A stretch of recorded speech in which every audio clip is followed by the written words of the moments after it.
Radko, ja ťa tu vítam v tomto kresle. Ahoj, ďakujem. A teraz čerstvo si absolvoval, pred chvíľou sa skončil kurz Sila sebalásky. A ja by som sa ťa chcela spýtať, čo ťa sem doviedlo na tento kurz? Prečo si sa sem prihlásil? Tak s manželkou máme za sebou už 7 kvetov, 7 týchto sebarozvojových kurzov a po sedmičke, ktorá bola veľmi silná, nás to obidvoch tiahlo, že proste chceme ísť, chceme rásť a vedel som, že tá sila sebalásky,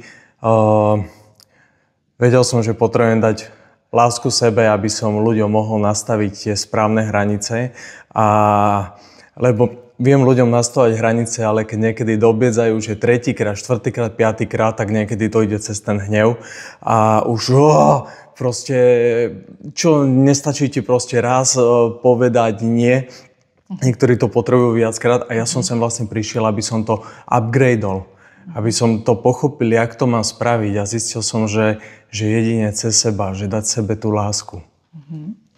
Mnohí ľudia si myslia, že kurz Sila sebalásky, že to je len to, že si hovoríme mám sa rád, ľúbim sa. Čo si tu nové objavil, čo sa týka sebalásky? Začal by som asi tým, že ja som to mal takisto. Ja som v novembri minulého roku zmenil kompletne stravovanie a myslel som si, že to je sila sebalásky, že dávam svojmu telu výživu.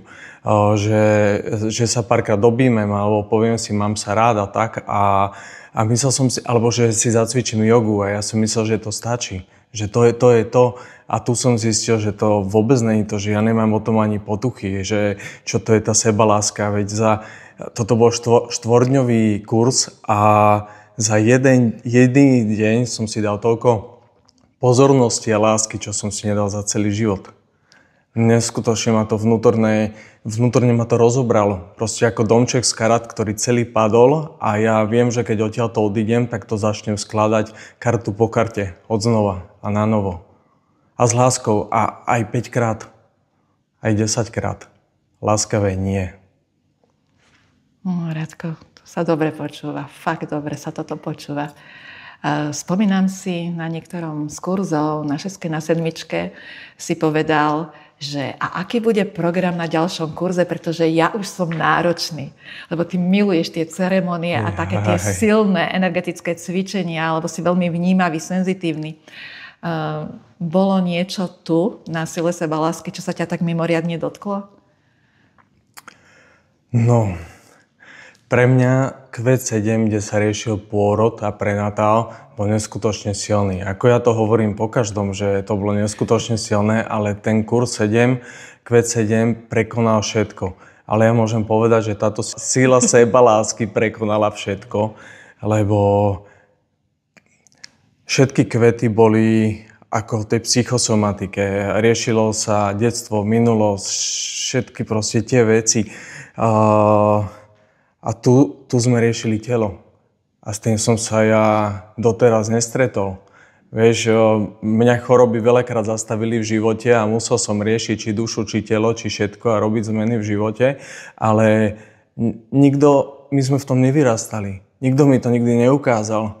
Aké to je dať tomu telu lásku a cez tie zážitkové cvičenia, ktoré si tu ty vyskladala úplne dokonalo ako nejaký virtuós, keď robí skladbu proste, že to bolo nádherné, že všetko sa ma tu dotklo. Nemôžem povedať jednu vec, lebo od piky, odtiaľto od bodu A do bodu Z, jak je abeceda, tak postupne vyskladané a keď ideš po schodoch takto hore a myslím, že ten terapeutický dých, ktorý robíš, svetlovedomia aj online, tak to bola posledná bodka. Tam keď si povedala, že keď ste pripravení, môžete otvoriť oči a otvoril som oči, pozrel som do toho stropu a že wow, tak toto je tá sila sebalásky.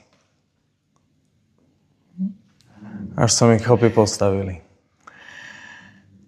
Ďakujem, Radko. Takže tento kurz bol o somatike a podľa toho, čo hovoríš, vnímam, že to bolo pre teba výživné, intenzívne, hlboké a transformačné. Presne tak a veľmi sa teším na tú integráciu. Vrátim sa domov do reálneho života, lebo tuto je to krásne, tuto sme všetci spolu a tak, ale to je dôležité. ale najdôležitejšie je vrátiť sa a integrovať to do toho života a naozaj sa tak reálne začať správať. Tam pochopíme, ako sme sa naozaj posunuli. Áno. V realite. Áno, to je to najdôležitejšie. Ďakujem ti.